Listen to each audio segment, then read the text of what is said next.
நம்முடைய கழகத்துடைய பொதுச் செயலாளர் அவர்கள் இப்போது சிறப்புரையாற்றுவார்கள்.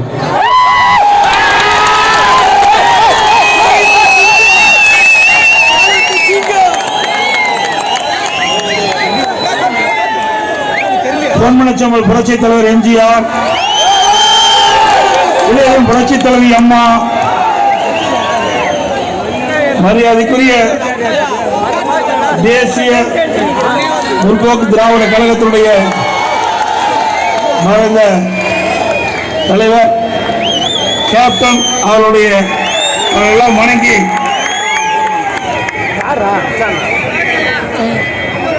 விழுப்புரம் நாடாளுமன்ற தொகுதி தேர்தல் பிரச்சார கூட்ட நிகழ்ச்சியிலே சுருக்கமாக பேசினாலும் விளக்கமாக தெளிவாக பேசி அமர்ந்திருக்கின்ற கழக அமைப்பு செயலாளர், மாவட்ட கழக செயலாளர், நாடாளுமன்ற உறுப்பினர், முன்னாள் அமைச்சர் கோட்லுக்குரிய சகோதரர் சி சண்முகம் அவர்களே,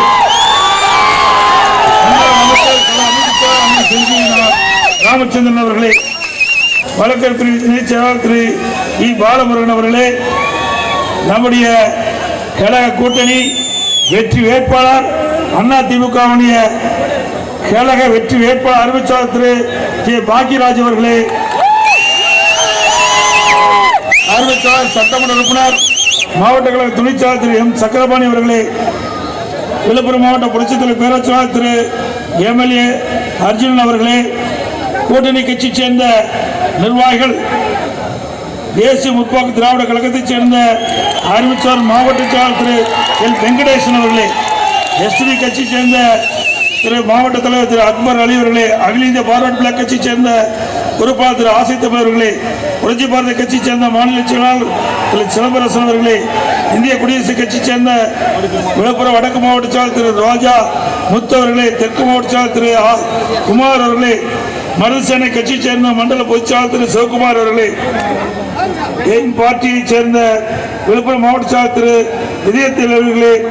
இதயத் அலிவர்களே, விவசாயியை சேர்ந்த வேட்பாளர் மணிகண்டன் அவர்களே மற்றும் மேடைகளை வீட்டுகின்ற கழகத்தினுடைய முன்னாடி நிர்வாகிகளே, வருகின்ற சிறப்பித்துக் கொண்டிருக்கின்ற நகர கழக செயலாளர், ஒன்றிய கழக செயலாளர், பேரூர் செயலாளர், கிளைக்கழக செயலாளர், வார்டு கழக செயலாளர், கழகத்தில் பல்வேறு பொறுப்புகள் இருக்கின்ற நிர்வாகிகளே, உள்ளாட்சி பிரதிநிதிகளே, முன்னாள் கூட்டுறவு சங்க நிர்வாகிகளே, பெரியவர்களே, தாய்மார்களே, வாக்காளர் மக்களை, விவசாயிகளே, விவசாய தொழிலாளர்களே, பத்திரிகையாளர்களே, ஊழியர்களே, அத்தனை பேருக்கு முதலில் நன்றி நம்முடைய கழக வெற்றி வேட்பாளர் திரு ஜே பாக்கியராஜ் அவர்களை கழகத்தின் சார்பாக நிறுத்தப்பட்டிருக்கிறோம்.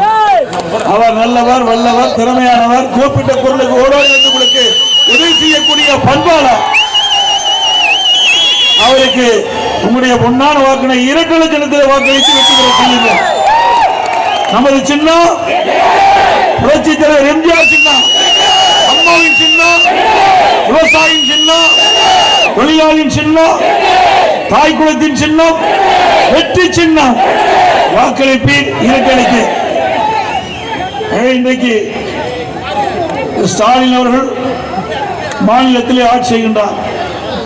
மத்தியிலே பாரதிய ஜனதா கட்சி ஆண்டு கொண்டிருக்கின்றது. இரண்டு கட்சிகளுமே மக்களுக்கு எந்த நன்மையும் கிடைக்கப்படவில்லை. மத்தியில் ஆளுகின்ற கட்சிகள் இன்றைக்கு தேசிய அளவிலே தான் ஒரு பார்வை இருக்கின்றது. மாநில கட்சிகளை மாற்றான் தாய் பிள்ளைகளை போல இன்றைக்கு பார்த்துக் கொண்டிருக்கின்றார்கள்.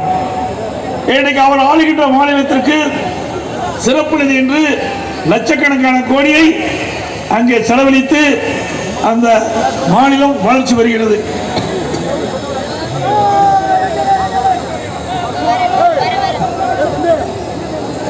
ஆனால் எதிர்கட்சி ஆளுகின்ற மாநிலத்திற்கு நிதி அளிப்பது கிடையாது. அது காங்கிரஸ் ஆட்சி செய்தாலும் சரி, எனது பாரதிய ஜனதா கட்சி ஆட்சி செய்தாலும் சரி, அதில் வேறுபாடே கிடையாது. இன்றைக்கு இந்தியாவிலேயே அதிகமாக ஜிஎஸ்டி செலுத்துகின்ற மாநிலத்தில் இரண்டாவது இடத்தில் இருப்பது தமிழ்நாடு. ஆனால் நமக்கு கிடைக்க வேண்டிய மத்திய அரசு சொல்வது நிதியோ குறைவான நிதி. ஆனால் நம்முடைய மாநிலத்தில் பல தொழிற்சாலைகள் நிறுவுகிறோம். அதற்கு தேவையான கட்டமைப்பு வசதி செய்து கொடுக்கின்றோம். நிலத்தை குறைந்த விலையில் கொடுக்கின்றோம். மின்கட்டண சலுகை கொடுக்கிறோம். ஜிஎஸ்டி சலுகை கொடுக்கிறோம். தொழில் துவங்குவதற்கு மானியம் வழங்கிடும்.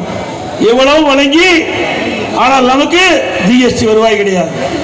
எங்கே உற்பத்தி ஆகி வேற மாநிலத்தில் விற்கின்ற பொழுது அங்கேதான் அந்த ஜிஎஸ்டி போகிறது. ஆக இது பாரபட்சமாக இருக்கிறது. இதற்கெல்லாம் தீர்வு காண வேண்டும் என்றால் நம்முடைய வெற்றி வேட்பாளர் அறிவிச்சார் பாக்யராஜ் அவர்கள் வெற்றி பெற்று நம்முடைய குரலை நாடாளுமன்றத்தில் ஒலிப்பார்கள். நமக்கு கிடைக்க வேண்டிய மாநில பங்கு உரிமையை பெற்றுத் தருவதற்கு நம்முடைய பிரதிநிதி தேவை.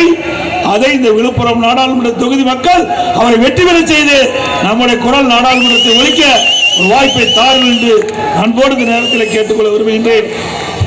இன்றைக்கு மாநிலத்தில் ஆளுகின்ற கட்சி ஆட்சி பொறுப்பேற்று 3 ஆண்டு காலமாகிறது.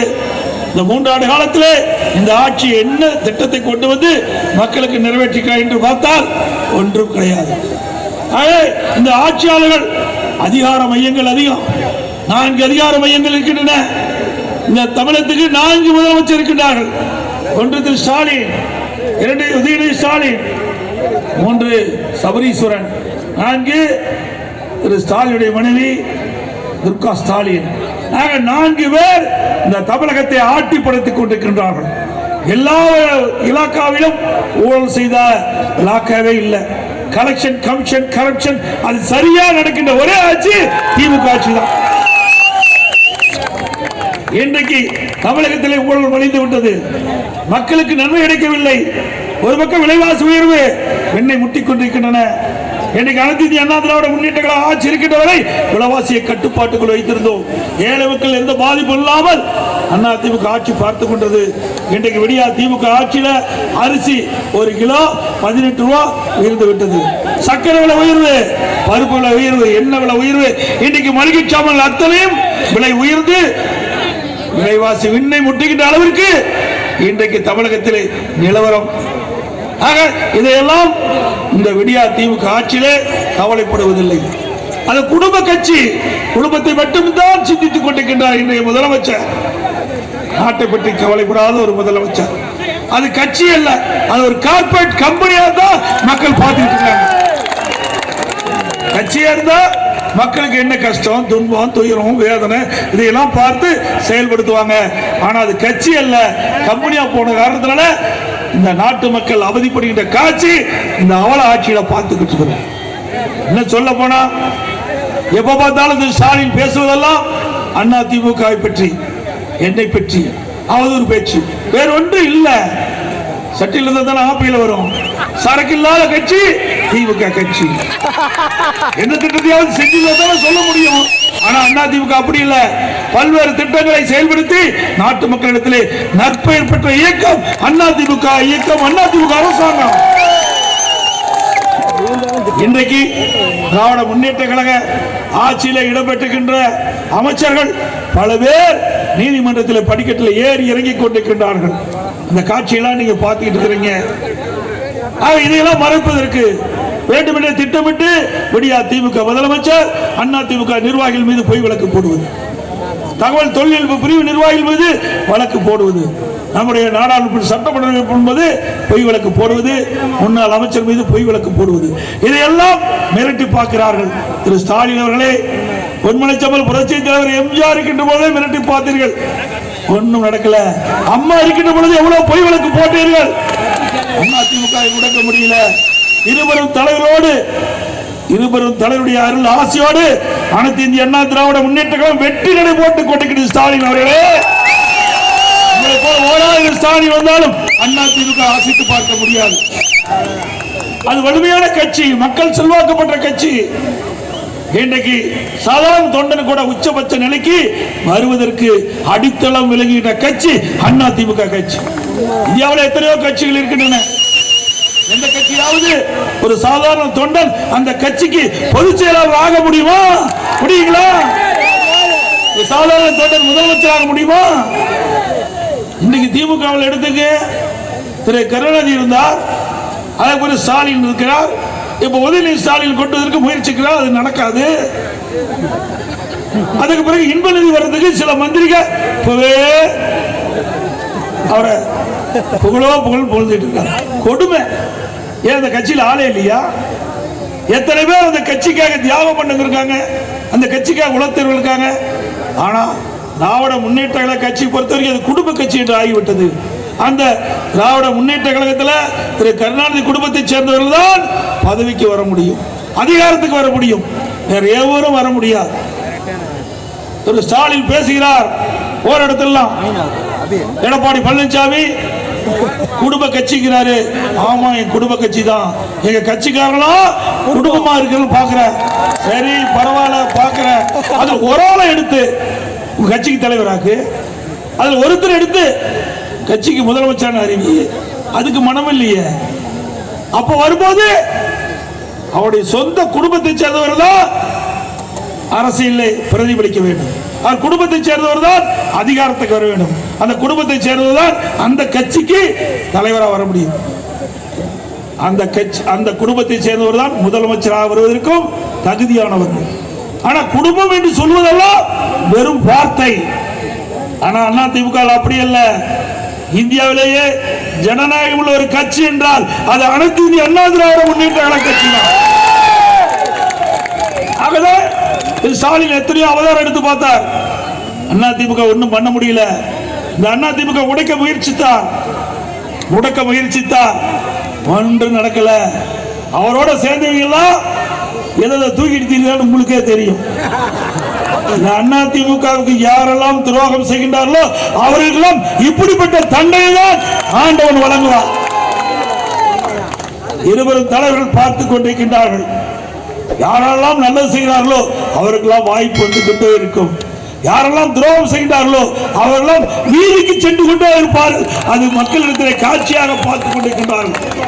இதுதான் அனைத்து அண்ணா திராவிட முன்னேற்ற கழகம். சில தலைவர்கள் இப்பொழுது முளைத்து விட்டார், இன்னும் 5 வருஷம் கூட முழுசா வரல. அந்த தலைவர் பார்த்து சொல்றாரு, அதிமுக அழிச்சிட்டு வரான். பாட்டனாலே ஆக முடியாது தம்பி. எத்தனையோ பேர் இதுக்கு முயற்சி செஞ்சு பார்த்தாங்க, ஒண்ணு நடக்காது. அனைத்து இந்திய அண்ணா திராவிட முன்னேற்ற கழகம் என்பது இரும்பு கோட்டை, எட்டு கோட்டை. எந்த கொம்பனாலும் அசைக்க பார்க்க முடியாது. ஒரு தொண்டனை கூட நீங்க உரசி பார்க்க முடியாது. இது தொண்டனால் உருவாக்கப்பட்ட கட்சி, தொண்டனால் ஆளக்கூடிய கட்சி, தொண்டன் நின்று நடத்துகின்ற கட்சி. ஆகவே வலிமையுள்ள கட்சி, உழைப்போரில் இருந்த கட்சி, உழைப்பொன்றே நம்பி இருக்கின்ற ஒரே கட்சி அதிமுக கட்சி, அதிமுக தொண்டன் நிர்வாகி. ஆகவே இப்படி எல்லாம் மிரட்டி பார்த்து அதிமுகவை பணி வைக்கலாம் நினைச்சிடாதீங்க. அதிமுக நான் ஏற்கனவே பல மீட்டிங்கில் சொன்னேன், அதிமுக எப்படிப்பட்ட கட்சி, எப்படிப்பட்ட வரலாறு என்பதை தெரிஞ்சு பேச வேணும். இல்லட்டா அதுக்குண்டான விலையை நீங்க பெற வேண்டிய சூழ்நிலை ஏற்படும். அது மட்டும் இல்ல, இன்றைக்கு மத்தியிலே ஆட்சி செய்கின்றவர்கள் விலைவாசி கட்டுப்படுத்தினாங்களா? இந்த அளவுக்கு விலைவாசி உயர்ந்திருக்குது, இதுக்கு மத்திய அரசு மாநில அரசு தான் பொறுப்பு. அவங்களால ஆட்சி செய்யறாங்க. சிந்திச்சு பாருங்க. 2014 இன்றைக்கு ஆட்சியில் இருக்கும்போது இன்றைக்கு இது டீசல் பெட்ரோல் விலை மத்தியில நீ எண்ணி பார்க்க வேணும். 2014 பாரதிய ஜனதா ஆட்சி மலர்கிறது. அந்த காலகட்டத்தில் மோடி அவர்கள் பாரத பிரதமர் இருக்கிறார். அப்பொழுது 2014 பெட்ரோல் விலை 71, டீசல் விலை 55, கச்சா எண்ணெய் இறக்குமதி $105. இப்பொழுது 2024 என்ற இதெல்லாம் பெட்ரோல் விலை 102, டீசல் விலை 94. இன்றைக்கு கச்சா எண்ணெய் இறக்குமதி செய்கின்ற விலை $86. $86 இன்றைக்கு கச்சா எண்ணெய் இறக்குமதி செய்யறாங்க. அப்படின்னா $105 இருக்கின்ற பொழுது கச்சா எண்ணெய் இந்தியாவில் இறக்குமதி செய்கின்ற பொழுது பெட்ரோல் விலை 71, டீசல் விலை 55. இப்பொழுது மத்தியில் ஆண்டு இருக்கின்ற அரசாங்கம் 2024 இன்றைக்கு இறக்குமதி செய்கின்ற கச்சா எண்ணெய் விலை $86. அப்படின்னா விலை குறைஞ்சிருக்கணும்ல, விலை உயர்ந்திருக்குது. கிட்டத்தட்ட 70% இன்றைக்கு வரி போடுறாங்க. இப்படி 70% வரி போடுகின்ற காரணத்தினால்தான் இந்த பெட்ரோல் உயர்ந்திருக்குது, டீசல் உயர்ந்திருக்குது. இந்த ஆட்சியாளர்கள் மக்களை வஞ்சிக்கின்ற ஆட்சியாக மத்தியில் இருக்கின்றார்கள், மாநிலத்திலும் இருக்கின்றார்கள். மாநில அரசாங்கம் 2021 சட்டமன்ற பொதுத் தேர்தல் போது இதே ஸ்டாலின் வாக்குறுதி கொடுத்தார். திராவிட முன்னேற்ற கழகம் ஆட்சிக்கு வந்தா பெட்ரோல் விலை குறைக்கப்படும், டீசல் விலை குறைக்கப்படும். பெட்ரோல் 3 ரூபா குறைச்சிட்டு விட்டுட்டாங்க. 5 ரூபா குறைக்குன்னு சொல்லி 3 ரூபா தான் குறைச்சாங்க. டீசல் விலை 4 ரூபா குறைக்கிறாங்க, இது வரைக்கும் குறைக்கல. ஏன் மத்திய அரசு வரி போடுது, மாநில அரசு வரி போடுது. மாநில அரசு வரி போடுவதை குறைத்தால் 4 ரூபாய் குறைக்கலாம். ஆனா மனம் இல்ல. பக்கத்துல கர்நாடகாவில் 8 ரூபாய் குறைச்சிருக்கிறாங்க, பாண்டிச்சேரியில 6 ரூபாய் குறைச்சிருக்காங்க. அவ்வளவுதானே, 6 ரூபாய் குறைப்புன்னு நினைக்கிறேன். ஆக பாண்டிச்சேரி விலை குறைப்பு, கர்நாடக விலை குறைப்பு. ஆனால் கொடுக்கப்பட்ட வாக்குறுதியை 98% நிறைவேற்றப்பட்டதாக இன்றைய முதலமைச்சர் திமுக தலைவர் ஸ்டாலின் குறிப்பிடுகிறார். 98% நிறைவேற்றப்பட்டிருந்தா ஏன் பெட்ரோல் டீசல் விலை குறைக்கல? வேண்டுமென்றே திட்டமிட்டு மக்களை ஏமாற்றி ஆட்சிக்கு வந்து இரட்டை வேடம் போடுகின்ற முதலமைச்சர் இன்றைய முதலமைச்சர் ஸ்டாலின் அவர்கள் சிந்திச்சு பாருங்க. இவருடைய ஆட்சியில் கொடுக்கப்பட்ட, இவருடைய தேர்தலில் கொடுக்கப்பட்ட வாக்குறுதிகளை நிறைவேற்றிருக்கிறாங்களா? இல்லையே.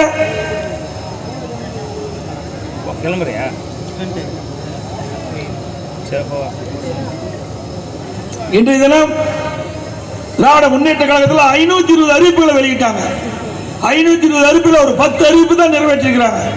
ஏனைய அறிவிப்புகள் எதுவுமே நிறைவேற்றல. ஆனா சட்டமன்றத்தில் பேசுறார் முதலமைச்சர், 98% அறிவிப்புகளை நிறைவேற்றப்பட்டதாக. பொதுக்கூட்டத்தில் பேசுறார், 98 அறிவிப்புகள் 2021 தேர்தல் அறிவிக்கப்பட்டது, நிறைவேற்றப்பட்டதாக. அத்தனையும் பச்சை பொய். என்ன செஞ்சிருக்கிற? ஒண்ணுமே கிடையாது. 100 நாள் வேலை திட்டம் 150 நாளாக உயர்த்துற, இதுவரைக்கும் நிறைவேற்றல. 100 நாள் வேலை திட்டத்தில் பணிபுரிகின்ற தொழிலாளர்களுக்கு ஊதிய உயர்வு கொடுக்கல. ரேஷன் கடையில் சக்கரை 1 கிலோக்குள்ள 2 கிலோ உயர்வு கொடுக்கல. கேஸ் மானியம் மாதந்தோறும் 100 ரூபாய் கொடுப்பாங்க, குடும்பத்துக்கு கொடுக்கல. இன்றைக்கு நம்முடைய இளைஞர்கள் கல்வி கடன் வங்கியிலே வாங்கினது ரத்து செய்யல. அதற்கு மேலாக அந்த தேர்தல் அறிக்கை, திமுக தேர்தல் அறிக்கையில் குறிப்பிட்டிருக்காங்க, திராவிட முன்னேற்ற கழகம் ஆட்சிக்கு வந்தா திருமண உதவி திட்டம் 25,000 30,000, திருமண உதவி திட்டம் 50,000 60,000 சொன்னாங்க. ஆனா ரத்தே பண்ணிட்டாங்க. தேர்தல் கொடுத்த வாக்குறுதியை ரத்து பண்ணிட்டாங்க. இதுதான் விடியா திமுக ஆட்சியுடைய நிலைப்பாடு. அத்தியாவசிய பொருட்கள் வெண்ணை முட்டிக் கொண்டிருக்கின்றன, கட்டுப்படுத்த இந்த அரசால் முடியவில்லை. அதோட கட்டுமான தொழில்கள் இன்றைக்கு சிமெண்ட் அதிமுக ஆட்சியில் 190 ரூபாய், இன்றைக்கு 390 ரூபாய் ஒரு மூட்டை. செங்கல் விலை உயர்வு, ஜல்லி விலை உயர்வு, எம்சாண்ட் விலை உயர்வு, கம்பி 30,000 ரூபாய்க்கு ஒரு டன் கம்பி வித்தது, இன்றைக்கு 65,000 ஒரு டன் கம்பி. ஆக இனிமேலாம் யாரும் வீடு கட்ட முடியாது, கனவுல வீடு கட்டிக்கலாம். திமுக ஆட்சியில் கனவுல மட்டும் வீடு கட்டலாம். ஆக மத்திய மாநில ஆட்சிகள் இந்த கட்டுமான தொழில் செய்கின்றவர் கடுமையாக பாதிக்கப்பட்டிருக்காங்க. வீடு கட்டுவோர் கடுமையாக பாதிக்கப்பட்டிருக்காங்க. ஏழை எளிய நடுத்தர மக்கள் வீடு கட்டுற ஆசையா போய்விட்டது இந்த ஆட்சியில். அப்படிப்பட்ட நிலைமை அந்த தேர்தல் அறிக்கையில் குறிப்பிட்டிருக்கிறாங்க. இப்படி கட்டுமான பொருட்கள் விலை ஏறுகின்ற பொழுது அத்தியாவசிய பட்டியலில் சேர்க்கப்பட்டு அது குறைக்கப்படும். இதுவரைக்கும் அதுக்கு செயல் வடிவமே கொடுக்கல, அதுக்குள்ள நடவடிக்கை எடுக்கல. அதோட மத்திய அரசு இன்றைக்கு தமிழகத்தில் ஜிஎஸ்டி மூலமாக லட்சக்கணக்கான கோடி மத்திய அரசுக்கு வரியா போகுது. ஆனா மத்திய அரசு சொல்லுது நமக்கு கிடைக்க வேண்டிய வரி ரொம்ப குறைவு. மத்திய மாநில அரசு மக்களுக்கு பாதகத்தை விளைவித்துக் கொண்டிருக்கின்றது. இன்றைய தினம் மாநில அரசை பொறுத்த வரைக்கும் பல்வேறு துறைகளில் ஊழல் கொடிகட்டி பறக்குது. உதாரணத்துக்கு சொல்ல வேண்டும்னா, இன்றைக்கு பிராந்தி கடையில் தமிழ்நாடு முழுவதும் 6,000 பிராந்தி கடை இருக்குது. அதுல ஒரு நாளைக்கு 1 லட்சம் 1 கோடி பாட்டில் விற்குது. ஒரு பாட்டிலுக்கு 10. செந்தில் பாலாஜி இன்னைக்கு பாத்தீங்கன்னா அவர் மட்டும் இல்ல, ஒட்டுமொத்தமாக பாலாஜியினுடைய தம்பி இந்த கரூர் மாவட்டத்தை தன்னுடைய கட்டுப்பாட்டில் வச்சிருக்கிறாரு. கட்டுப்பாடுனா கொள்ளையடிக்கிறதுல, ஊழல் செய்கிறதுல, லஞ்சம் வாங்குறதுல அந்த கட்டுப்பாட்டில் வச்சிருக்கிறார். ஆள் கடத்தல், நில அபகரிப்பு புகார்கள் எல்லாம் இன்னைக்கு நீதிமன்றத்தில் இருக்கு. இப்படி ஒன்றா இரண்டா எடுத்து சென்ற அப்படின்னு பார்த்தது. அடுத்தது செந்தில் பாலாஜி அவர்கள் ஸ்டாலினை எப்படிலாம் சட்டமன்றத்தில் பேசுறாருன்னு அதையும் கேளுங்க, ஆடியோவில் போடப்போம். இப்போது புலம்பிட துவங்கிவிட்டார். இப்படி ஒரு குற்றச்சாட்டை இந்த அவையிலே கூற உறுப்பினர் மு க ஸ்டாலினுக்கு தகுதி இருக்கிறதா என்று கேட்டால் 1/1000 கூட தகுதி இல்லை. கருணாநிதிக்கும் கருணாநிதியுடைய பிள்ளைகளுக்கும் எப்போதுமே ஒரு குணம் உண்டு. அவங்க வகிச்சா அது பதவி, மற்றவங்கன்னா அது புழுதி. அவங்க தொட்டா அது பொண்ணு, மற்றவங்க தொட்டா அது புண்ணு. அவங்களுக்கு வந்தா அது ரத்தம், மற்றவங்கன்னா அது தக்காளி சட்னி. பணியை விட்டு உழைப்பு நடத்தும் சிலர் தங்களை தலைவர் என்று சொல்லிக் கொண்டு இருப்பவர்கள் குடும்பத்திற்கு பதவிகள் வேண்டும் என்றால் டெல்லிக்கு போவார்கள். டெல்லிக்கு போய் பெற்றதனால் அலைக்கற்றையை விற்று அதனால் 2 லட்சம் கோடியை கொள்ளையடித்து திகாருக்கு செல்வார்கள். அரசுக்கு வர வேண்டிய நிதியை கொள்ளையடித்ததால் திகாரில் இருப்பவர்களை கருணாநிதி சென்று பார்ப்பது அவர்களது வரலாறு. பாத்தீங்களா எப்படி தலைவரும் சொன்ன செயல்கள் எப்படிப்பட்ட ஆளுக்கு பாருங்க. ஆக இங்கிருந்தா ஊழல்வாதி, அங்க போனா உத்தமர் ஆயிடுவார். இதெல்லாம் ஆதாரத்தோட தெரிவிக்கிறோம். இல்லைன்னா வேணுமென்றே திட்டமிட்டு அதிமுக தவறா பேசுறோம்னு சொல்லுவாங்க. ஆக அனைத்து இந்திய அண்ணா திராவிட முன்னேற்ற கழக அரசு ஒரு வலிமையான அரசு என்பதை பலமுறை நாம் நிரூபித்து காட்டுகிறோம். இன்றைய தினம் மத்தியில திரு ஸ்டாலின் எப்படியாவது ஆட்சிக்கு அதற்கு அதிகாரத்துக்கு வரணும்னு துடிக்கிறார். அதுக்கு என்ன காரணம்? ஏற்கனவே டூஜி ஸ்பெக்டர் ஊழல் உங்களுக்கு எல்லாம் தெரியும். பாத்தீங்களா அந்த கொடி எப்படி பறக்குது? நல்லா வேகமா பறக்குதா இல்லைங்களா? பறக்குது. எதனால பறக்குது? காத்தடிக்கிறதுனால பறக்குது. காத்த கண்ணுக்குள்ள காத்த பார்க்க முடியுதா? கண்ணுல பார்க்க முடியுங்களா? கண்ணுக்கு தெரியாத காற்றிலும் ஊழல் செய்கின்ற ஒரே கட்சி திமுக கட்சி. எந்த கட்சியும் கிடையாது. அப்படி விஞ்ஞான மூலம் படைத்த கட்சி 1,72,000 டூச் ஸ்பெக்ட்ரத்தில் ஊழல் செஞ்சிருக்கிறாங்க. அதனாலதான் துடிக்கிறார். மத்தியிலையும் கொள்ளையடிக்கணும், மாநிலத்திலையும் கொள்ளையடிக்கணும். ஸ்டாலின் உங்களுக்கு கனவு நனவாகாது. இந்த தேர்தலில் அனைத்து இந்திய அண்ணா திராவிட முன்னேற்ற கழக கூட்டணி தான் அனைத்து தேர்தலும் வெற்றி பெறும். இதுல ஒண்ணு சொல்லுவாங்க பழமொழி, தோல் இருக்க சுளை முழுங்கி. இந்த பழமொழி திமுக காரருக்கு பொருந்தும். திமுக காரருக்கு பொருந்தும். இது அருமையான பழமொழி இல்லையா? தோல் இருக்க சுளை முழுங்கி. அப்படி தோல் தான் இருக்கும், உள்ள ஒண்ணுமே இருக்காது. அப்படியே அலங்கா முழுங்கிடுவாங்க. அப்பேற்பட்ட ஆளுதான் திமுக நிர்வாகிகள். ஆக அனைத்து இந்திய அண்ணா திராவிட முன்னேற்ற கழகத்தை பொறுத்த வரைக்கும் கொடுக்கப்பட்ட வாக்குறுதியை நிறைவேற்றுகின்ற கட்சி அண்ணா திமுக கட்சி. இன்னொன்று பார்த்தீங்கன்னா, ஒருத்தர் மாற்றுத்திறனாளி உலக கோப்பை விளையாட்டில் போய் விளையாடி இந்த கோப்பை வாங்கிட்டு வந்ததா போய் ஸ்டாலின் உதவி ஸ்டாலின் போட்டோ எடுத்திருக்காங்க. இவரு பாஸ்போர்ட்டே வாங்கல, இவரு பாஸ்போர்ட்டே எடுக்கல, அந்த உலக கோப்பை விழாவிலே கலந்துக்கல. இவரு போய் உலக கோப்பையில் கிரிக்கெட்ல விளையாடி இன்றைக்கு கப்பு வாங்கினதா இங்க வந்து போட்டோ எடுத்திருக்கிறார். அப்படின்னா சிந்திச்சு பாருங்க. இதை கூட ஆய்வு செஞ்சு உண்மையா பொய்யான்னு அறிஞ்சு அதுக்கு பிறகு ஒரு முதலமைச்சர், விளையாட்டுத்துறை அமைச்சர் அவர் பாராட்டியதான் பரவாயில்ல. அதனால நான் சொல்றேன், ஒரு பொம்மை முதலமைச்சர், திறமையற்ற முதலமைச்சர், இது நிறுவனமாகுது. சரி, அப்படித்தான் இருக்கிறீங்க. அந்த கப்பையாவது கரெக்டா காட்டுறீங்கன்னு பார்த்தா அப்பாட்ட ஒரு கப்பு காட்டுறாரு, இங்க மகன்கிட்ட ஒரு கப்பு காட்டுறாரு. பாருங்க, இதெல்லாம் விளம்பரத்திற்காக. இன்றைக்கு ஸ்டாலினுடைய அரசாங்கம் இந்த விளம்பரத்திற்காக இப்படிப்பட்ட நிகழ்வுலாம் இன்றைக்கு நடத்தி கொண்டிருக்கிற ஒரே அரசாங்கம் திமுக அரசாங்கம். இன்னைக்கு எங்க பார்த்தாலும் போதைப் பொருள் இல்லாத இடமே கிடையாது. கஞ்சா விற்காத இடமே கிடையாது. இன்றைக்கு மாணவர்கள், இளைஞர்கள் கஞ்சாவுக்கு அடிமையாகி இன்றைக்கு என்ன செய்வது என்றே தெரியாம இன்னைக்கு எங்க பார்த்தாலும் கொலை, திருட்டு, வழிப்பறிவு, பாலி வன்கொடுமை தான் தொடர்ந்து நடந்துகிட்டு இருக்குது. நடக்காத நாளே இல்ல. நீங்க தொலைக்காட்சி திறந்தா போதும், இதுதான் செய்தி. பத்திரிகை பார்த்தா இதுதான் செய்தி. ஆக ஆட்சியில் இருக்கின்ற, அதிகாரத்தில் இருக்கின்றவர்கள் இன்றைக்கு சரியான முறையில் நிர்வாகம் செய்யாத காரணத்தில் தமிழ்நாடு ஒரு போதைப் பொருள் நிறைந்த மாநிலமாக இன்றைக்கு திகழ்ந்து கொண்டிருக்கின்றது. இன்னைக்கு மாணவர்களையும் இளைஞர்களையும் காப்பாற்ற வேண்டிய சூழ்நிலை ஒவ்வொரு பெற்றோரும் இருக்கின்றார்கள். எந்த ஒரு மாணவனோ இளைஞனோ ஒரு பொதுமக்களோ இந்த போதைக்கு அடிமையாகிவிட்டா அவர் சீரழிந்து விடுவார், குடும்பம் சீரழிந்து விடும். அப்படிப்பட்ட நிலைமை இந்த அவல ஆட்சியிலே பார்க்கப்படுகிறது. அதோட திமுக அயலக அணி அவர் ஒருத்தர் இன்னைக்கு இந்த போதைப் பொருள் தடுப்புல கைது பண்ணவர். இன்னைக்கு தேசிய போதைப் பொருள் தடுப்பு அதிகாரிகள் அவர்கள் வெளிநாட்டுக்கு போதைப் பொருள் கடத்தப்பட்டதாக அவர் கைது செய்யப்பட்டு இன்னைக்கு சிறையில் விசாரணை இருக்கிறார். பல்லாயிரக்கணக்கான கோடிக்கு போதைப் பொருள் கடத்திருக்காரு. இதே மாதிரி உதயநிதி ஸ்டாலினையும் போட்டோ எடுத்திருக்காரு. ஆக திமுக கட்சி சேர்ந்த நிர்வாகிகள் தான் இந்த போதைப் பொருள் கடத்தலில் ஈடுபட்டதாக தெளிவா தெரிஞ்சு போச்சு. அதனால போதைப் பொருளை கட்டுப்படுத்த முடியல. திரு ஸ்டாலின் வந்து திமுக பொதுக்குழு கூட்டம் நடந்தது. அந்த திமுக பொதுக்குழு கூட்டத்தில் ஸ்டாலின் பேசுறாரு, நான் இரவில் தூங்கி காலையில் கண் விழிக்கின்ற பொழுது எங்க கட்சிக்காரங்கள என்ன பிரச்சனை வந்து விடுமோ என்று அச்சத்தில் கண் விழிக்கிறார். நாம சொல்ல அவர் சொன்னது. அப்படிப்பட்ட நிலைமை தான் திமுக கட்சி, அராஜகம் பிடிச்ச கட்சி. அவரே ஒத்துக்கிட்டார். அப்படி இருக்கின்ற காரணத்தினால்தான் இப்படிப்பட்ட நிகழ்வுகள் தமிழகத்தில் நிகழ்ந்து கொண்டிருக்கிறது என்பதை நாம் எண்ணி பார்க்க வேண்டும்.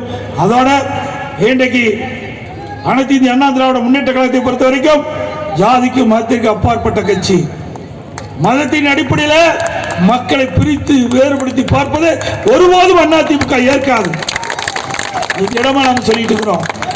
ஆனால் சில பேர் சிறுபான்மை மக்களை தன் பக்கம் இழுப்பதற்காக ஏதாவது ஆசை காட்டிக் கொண்டிருக்கின்றார்கள்.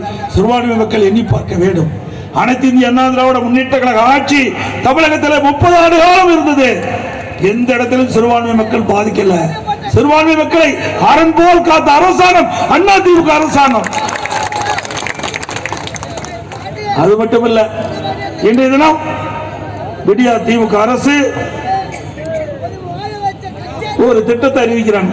திட்டத்தை அறிவிச்ச உடனே அதுக்கு ஒரு குழு 52 குழு போட்டிருக்காரு இந்த முதலமைச்சர். இந்தியாவில் எங்கேயுமே இவ்வளவு குழு போட்டதே கிடையாது. ஏதோ முக்கியமான திட்டமா இருந்தா குழு போடுவாங்க. அந்த குழு போட்டு அதோட முடிஞ்சு போச்சு. அதுக்கு வெள்ளை கேட்ட இது வரைக்கும் கிடைக்கல. ஆக இந்த அரசாங்கம் குழு அரசாங்கம். எல்லா துறைக்கும் செயலாளர் இருக்கிறாங்க. திரு சண்முகம் அவர்களுக்கு தெரியும், எல்லா துறைக்கும் செயலாளர் இருக்காங்க. அந்த செயலாளர் மட்டத்தில் எந்த திட்டத்தை கொண்டு போனாலும் அவர் நிறைவேற்றி தருவாங்க. அவருக்கு மேல ஒரு குழு போட்டா அந்த செயலாளர் எப்படி வேலை செய்வாங்க? சுத்திட்டே இருக்கிறாங்க. இந்த குழு தானே போட்டுட்டு பார்க்கலாம், எங்கிட்ட தானே பேப்பர் வரும் அப்படின்னு சுட்டுட்டே இருக்கிறாங்க. அதனால இந்த குழு போட்டதுனால எந்த பயனும் கிடையாது. இந்த திமுக அரசாங்கம் போட்ட திட்டங்கள் எல்லாம் இன்னைக்கு பூஜ்ஜியம் ஆகிடுது. அதோட திரு ஸ்டாலின் பேசுறதெல்லாம் இந்தியாவிலேயே தமிழகம் முதன்மை மாநிலம். அவருடைய சகாக்கள்லாம் பேசுவது, அவருடைய அமைச்சர்லாம் பேசுவது, அவரும் சில நேரத்தில் பேசுறார். இந்தியாவிலேயே நான் தான் சூப்பர் முதலமைச்சர். எதுல? கடன் வாங்கல சூப்பர் முதலமைச்சர். போன ஆண்டு இந்தியாவில் பல மாநிலம் இருக்குது, அதிகமா கடன் வாங்கின முதல் மாநிலம் தமிழ்நாடு.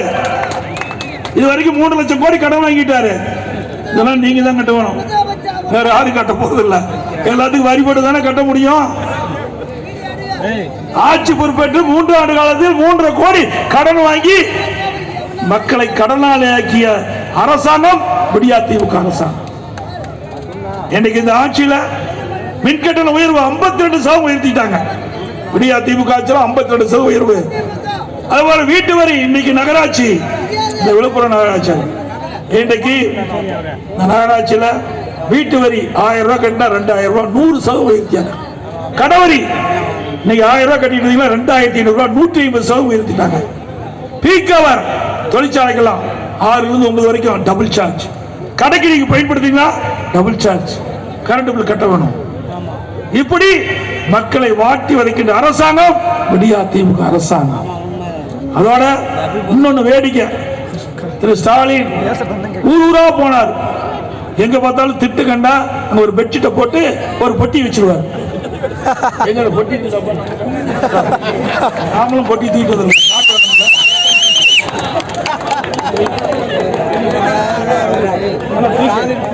இந்த மாதிரி பொட்டி கொண்டு போய் ஒரு மேடையில் வச்சிருவாரு. மேடையில் வச்ச பிறகு மக்கள்கிட்ட அங்க எல்லாம் இந்த திமுக காரெல்லாம் அங்க கூட்டத்தை கூட்டி வச்சிருப்பாங்க. மக்கள்கிட்ட சொல்லி ஆசை வார்த்தை சொல்லி கூட்டிட்டு வந்து அமர வச்சிருப்பாங்க.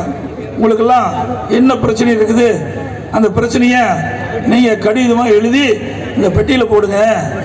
நீங்க போட்ட பிறகு அந்த பெட்டியில நான் பூட்டி பத்திரமா கொண்டு வீட்டில் வச்சுக்கிறேன். நான் ஆட்சிக்கு வந்த பிறகு கூட்ட திறந்து பெட்டி திறந்து மனு படிச்சு உங்களுடைய பிரச்சனை தீர்க்கிறேன். அப்படி உங்களுக்கு தீர்வு காணாவிட்டால் நான் முதலமைச்சர் வந்த பிறகு என்னுடைய அறை கதவு திறந்தே இருக்கும். எப்பொழுது வேணாலும் என்னை சந்திக்கலாம், உங்களுடைய பிரச்சனை தீர்த்து வைக்கிறார். மக்களும் ஆகா ஸ்டாலின் சொல்லிட்டாரு. அங்க இருக்கிற இப்ப இருக்கிற அமைச்சர்லாம் முன்னாள் எம்எல்ஏ இருந்தாங்க, அதெல்லாம் எம்எல்ஏ எல்லாம் சொல்லிட்டாரு. உதயநிதி ஸ்டாலின் ஒரு பக்கம் போய் திண்டுக்கல்ல போய் அவர் ஒரு பொட்டி வச்சு மனு வாங்கினார். இப்படி லட்சக்கணக்கான மனு வாங்கி இப்ப ஆட்சிக்கு வந்த பிறகு என்ன ஆச்சுன்னே தெரியல. எங்கிட்ட சொன்னாங்க சாவி தொலைஞ்சு போச்சு, பொட்டியே காணாது போச்சுன்னு தெரியல. எப்படியெல்லாம் மக்களை ஆசை வார்த்தை சொல்லி தூண்டி விட்டு மக்களை ஏமாற்றுகின்ற தலைவர் ஸ்டாலின் என்பதை நீங்கள் உணர வேண்டும். ஏன்னா இந்த பொட்டியில் என்ன வைரத்தையும் தங்கத்தையே போடுறாங்க, கூட்டு போடுறது. சிந்திச்சு பாருங்க எப்படி மக்களுடைய ஆசையை தோன்றாங்கன்னு. இதுதான் சதுரங்க வேட்டையில் ஒரு படத்துல வந்து இல்ல, ஒருவர் ஏமாற்ற வேண்டும்னா ஆசை தூண்டா போதும், ஏமாற்றலாம். அப்படி மக்களுடைய ஆசையை தூண்டி மனுக்களை பெற்று மக்களை ஏமாற்றிய முதலமைச்சர் இன்றைக்கு விடியா திமுக முதலமைச்சர் திரு ஸ்டாலின். ஸ்டாலின் அவர்களே, உங்களை பற்றி நன்றாக தெரிந்து விட்டார். அது மட்டும் இல்ல, இந்தியாவை காக்க ஸ்டாலின் அழைக்கிறார். இந்தியாவை காக்க ஸ்டாலின் அழைக்கிறார். இங்கேயே ஒண்ணு நடக்கல. 3 ஆண்டு காலத்தை தமிழ்நாட்டை குட்டிச்சோராக்குனது தான் மிச்சம். என்ன செஞ்ச நாட்டு மக்களுக்கு? வீட்டு மக்களுக்கு தான் செஞ்சுக்கிட்டு இருக்கிற, நாட்டு மக்களுக்கு ஒண்ணு இல்ல. இந்தியாவை காக்க ஸ்டாலின் அழைக்கிறார். ஒரு பழமொழி இருக்குது, கூரை ஏறி கோழி பிடிக்க தெரியாதவன்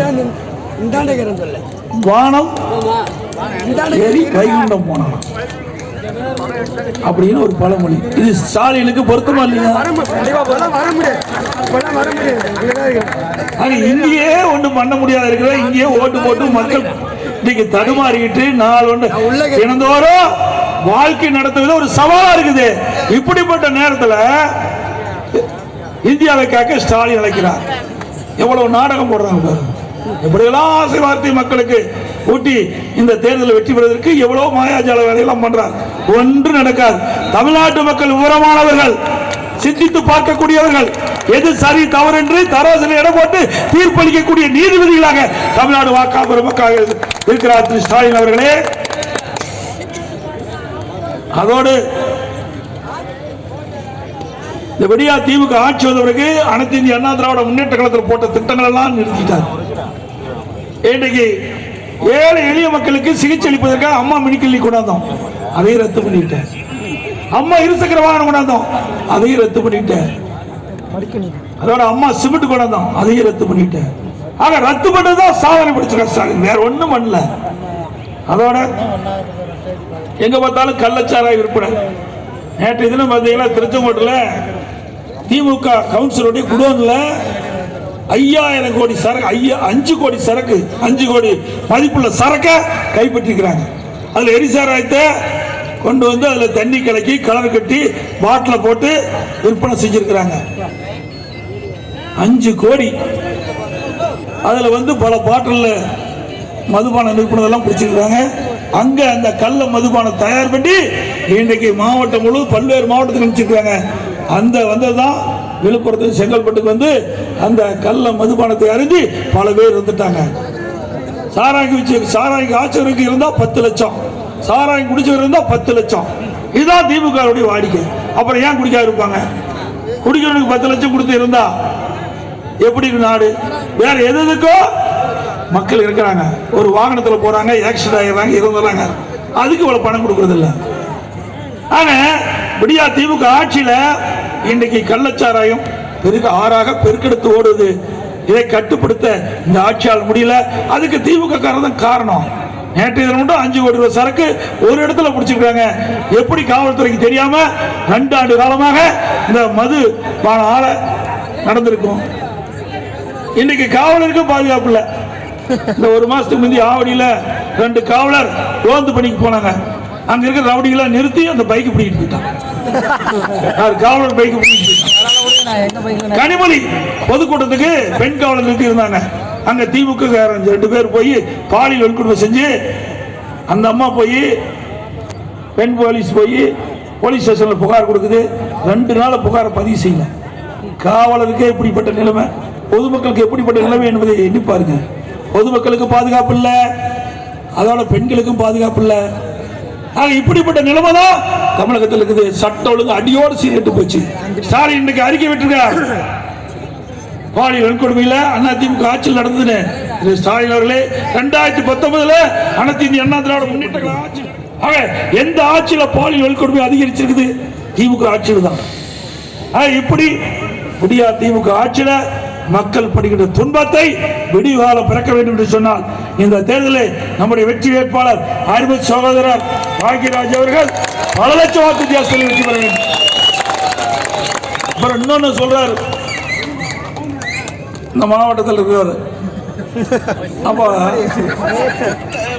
திரு அன்புமணி ராமதாஸ் அவர் பேசுறாரு, நாங்கள் அண்ணா திமுக கூட்டணி இருந்தாலும் சரி, திமுக கூட்டணி இருந்தாலும் சரி, ஐயோ பிச்சை போடுங்க, ஐயோ பிச்சை போடுங்க, ஐயோ பிச்சை போடுங்க கூட.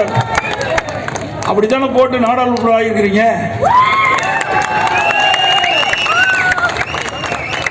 அது மட்டும் இல்ல, இன்றைக்கு அனைத்து இந்திய அண்ணா திராவிட முன்னேற்ற கழக ஆட்சியில் தான் ஜாதிவாரி கணக்கெடுப்பு எடுப்பதற்கு உத்தரவு போட்டது நான் முதலமைச்சர் இருக்கும் போது அறிவிச்சவர் சி.வி. சண்முகம் சட்டத்துறை அமைச்சராக இருக்கும் போது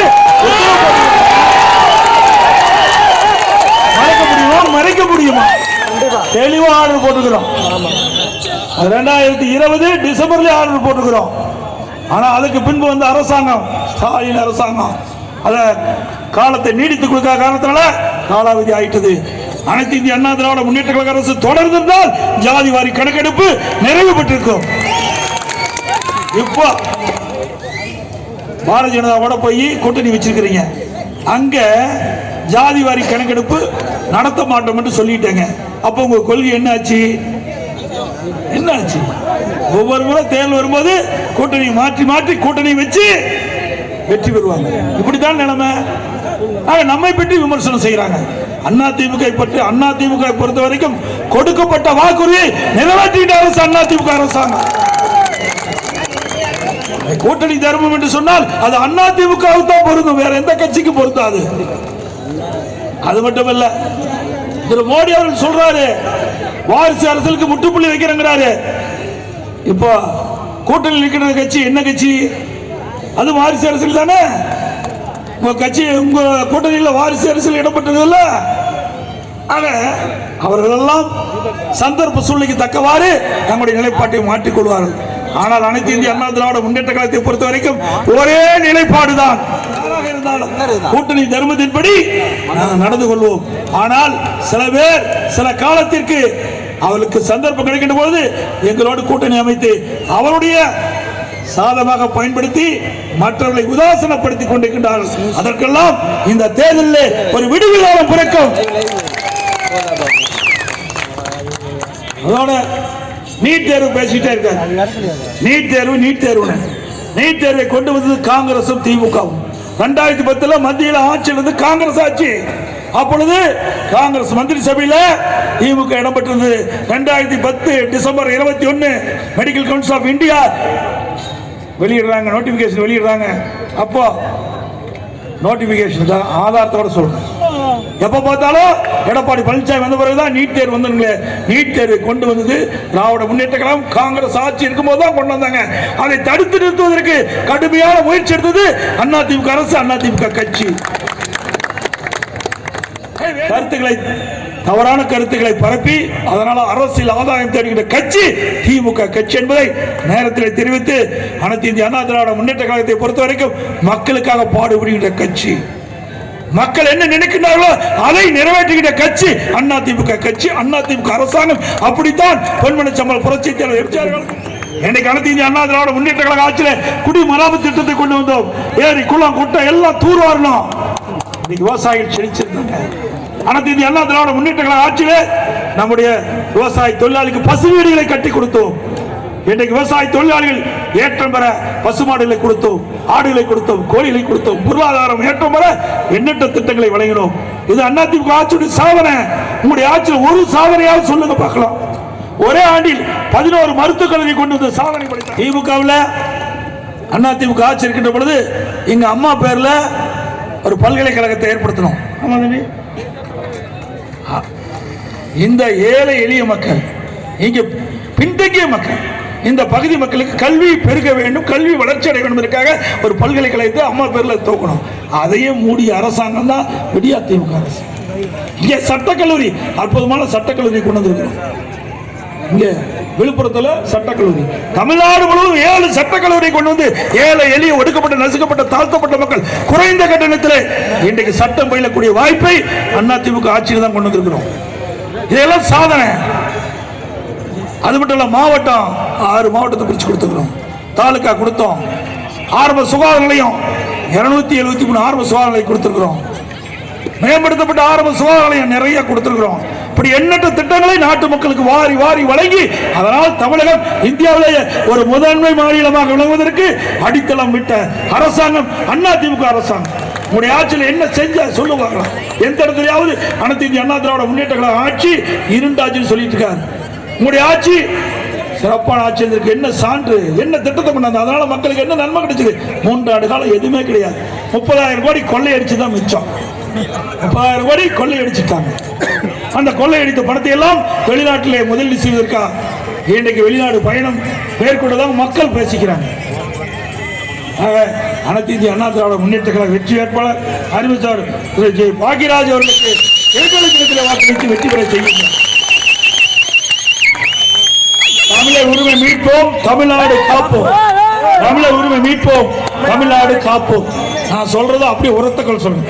ஒற்றை விரலால் ஓங்கி அடிப்போம், ஒற்றை விரலால் ஓங்கி அடிப்போம், ஒற்றை விரலால் ஓங்கி அடிப்போம். விடியா திமுக ஆட்சியை வீட்டுக்கு அனுப்புவோம், விடியா திமுக ஆட்சியை வீட்டுக்கு அனுப்புவோம். வாக்களிப்போம் இரட்டலைக்கு, வாக்களிப்போம் இரட்டலைக்கு. நன்றி, வணக்கம்.